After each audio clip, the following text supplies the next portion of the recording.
আসসালামু আলাইকুম। আপনাদের সবাইকে মিলি কিচেনে আরেকবার স্বাগত জানাই। আশা করি আপনারা সবাই খুব ভালো আছেন। আমিও খুব ভালো আছি।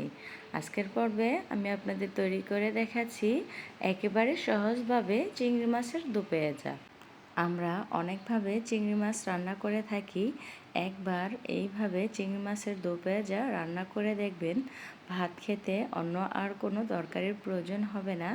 শুধু এই চিংড়ি মাছের দো পেঁয়াজা দিয়েই মন ভরে ভাত খাওয়া যাবে। আর রান্না করার জন্য কিন্তু তেমন কোনো মশলার প্রয়োজন হয় না। আর কথা বাড়াচ্ছি না, চলে যাচ্ছি রান্নায়। রান্না করার জন্য চুলায় একটি প্যান বসিয়ে দিয়েছি। দিয়ে দিলাম পরিমাণ মতো সয়াবিন তেল, সাথে তেলে দিয়ে দিলাম সামান্য পরিমাণে লবণ। এখন এই তেলে আমি চিংড়ি মাছগুলো ভেজে নিচ্ছি। চিংড়ি মাছগুলো কিন্তু ভাজার পূর্বে আমি পরিমাণ মতো লবণ, হলুদ এবং মরিচের গুঁড়ি দিয়ে ভালো করে চিংড়ি মাছগুলোকে ম্যারিনেট করে নিয়েছিলাম। এখন একটু বেশি পরিমাণ তেল দিয়ে আমি চিংড়ি মাছগুলোকে ভালো করে ভেজে নিচ্ছি। এইভাবে একটু বেশি পরিমাণ তেল দিয়ে চিংড়ি মাছগুলোকে হালকা করে ভেজে নিলে কিন্তু চিংড়ি মাছগুলো একটু মচমচে হয়। আমার চিংড়ি মাছগুলো ভাজা হয়ে গেছে।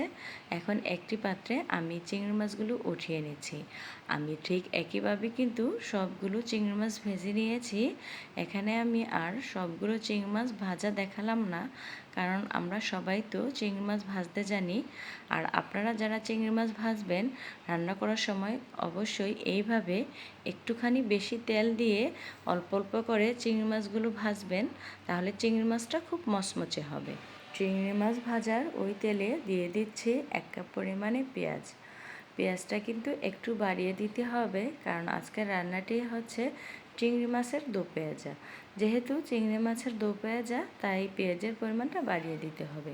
পেঁয়াজগুলো ভালো করে এইরকম বেরেস্তা করে নিতে হবে। যখন পেঁয়াজগুলো বেরেস্তার মতন হয়ে আসবে, খুব সুন্দর একটি গোল্ডেন কালার চলে আসবে, এ পর্যায়ে এখানে দিয়ে দিচ্ছি 1/2 কাপ পরিমাণে পানি। পানি এই কারণে দিয়েছি যেন পেঁয়াজটা পুড়ে না যায়। পানি দিয়ে এখানে মশলাগুলো দিয়ে দিচ্ছি।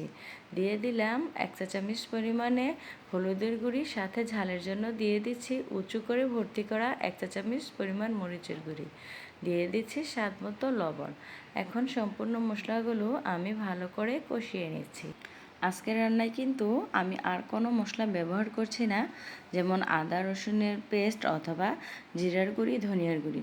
শুধুমাত্র হলুদ মরিচ দিয়েই আমি আজকে আমার রান্নাটা শেষ করব। এইভাবে একবার চিংড়ি মাছের দো পেঁয়াজা রান্না করে দেখবেন, খেতে কিন্তু খুবই মজার হয়। আর এভাবে রান্না করে চিংড়ি মাছের যে একটি নিজস্ব স্ট্রং ফ্লেভার আছে, সেই ফ্লেভারটি পাওয়া যায়। আমি মশলাটাকে একটু ভালো করে কষিয়ে নিয়েছি। এখন আমি মশলাটাকে আবারও ভালো করে কষানোর জন্য দিয়ে দিলাম সামান্য পরিমাণে পানি। পানি দিয়ে মশলাটা এরকম করে কষিয়ে নিতে হবে যতক্ষণ না পর্যন্ত মশলার উপরে তেল ভেসে না ওঠে। মশলার উপর দিকে তেল ভেসে উঠলে এই পর্যায়ে এখানে দিয়ে দিচ্ছি ভেজে রাখা চিংড়ি মাছগুলো। চিংড়ি মাছগুলো দিয়ে আমি ভালো করে মশলার সাথে চিংড়ি মাছগুলোকে নাড়াচাড়া করে মিশিয়ে নিচ্ছি। এই পর্যায়ে আমি চিংড়ি মাছগুলোকে 2 মিনিটের মতো ভালো করে কষিয়ে নেব। আর এই কষাতে কষাতে আমি দর্শকদের উদ্দেশ্যে সেই পুরনো কথাটি আরেকবার বলে নিচ্ছি। আমার আজকের রেসিপিটি যদি আপনাদের কাছে ভালো লেগে থাকে, তাহলে প্লিজ একটি লাইক দিতে ভুলবেন না। আর যদি চিংড়ি মাছের দো পেঁয়াজা রেসিপিটা আপনাদের কাছে একটু বেশি সহজ মনে হয়, তাহলে এরকম সহজ সহজ রেসিপি পেতে আমার চ্যানেলটি সাবস্ক্রাইব করে আমার চ্যানেলের সাথেই থাকবেন। আমি চিংড়ি মাছটাকে ভালো করে কষিয়ে নিয়েছি। এ পর্যায়ে চিংড়ি মাছের গ্রেভির জন্য দিয়ে দিলাম 1 কাপ পরিমাণে পানি। এখানে আমি বেশি পরিমাণে পানি ব্যবহার করিনি, কারণ মশলাগুলো আর পেস্টটাকে আমি পূর্বেই ভালো করে কষিয়ে নিয়েছিলাম। আর চিংড়ি মাছগুলোকে আমি ভালো করে ভেজে নিয়েছি। আজকের রান্নাটি হচ্ছে চিংড়ি মাছের দো পেঁয়াজা, তাই এখানে আমি তরকারিটাকে একটু মাখা মাখা করব। তাই এখানে পানির পরিমাণটা আমি পরিমাণ মতো দিয়েছি। এখন আমি চুলাটাকে মিডিয়াম হিটে রেখে 4 থেকে 5 মিনিটের মতো ফুটিয়ে নিলেই তৈরি হয়ে যাবে মজাদার চিংড়ি মাছের দো পেঁয়াজা। আর যারা ঝাল খেতে একটু বেশি পছন্দ করেন তারা এই পর্যায়ে দিয়ে দিতে পারেন 5-6টি কাঁচামরিচের ফালি। এখানে আমি 5-6টি কাঁচামরিচের ফালি দিয়ে দিয়েছি। এখন আমি চিংড়ি মাছের দো পেঁয়াজাটাকে আবারও ভালো করে নাড়াচাড়া করে নিচ্ছি।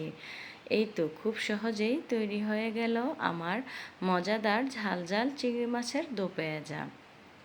এই দো পেঁয়াজা কিন্তু আপনারা পোলাও, খিচুড়ি, সাদা ভাত সব কিছুর সাথেই খেতে পারবেন। খেতে কিন্তু অসম্ভব মজার হয়। দুপুরবেলা গরম ভাতের সাথে এইরকম চিংড়ি মাছের দো পেঁয়াজা হলে আমার মনে হয় ভাত খেতে অন্য আর কোনো কিছুর প্রয়োজন হয় না। নিজের রান্না বলে বলছি না, আমার আজকের রান্নাটি কিন্তু খেতে খুবই মজার হয়েছিল। এখন আমি আপনাদেরকে চিংড়ি মাছের দো পেঁয়াজার লুকটি খুব কাছ থেকে দেখিয়ে দিয়েছি কতটা লোভনীয় হয়েছিল আজকে আমার এই চিংড়ি মাছের দো পেঁয়াজাটা। খেতে কিন্তু অসম্ভব মজার হয়েছিল।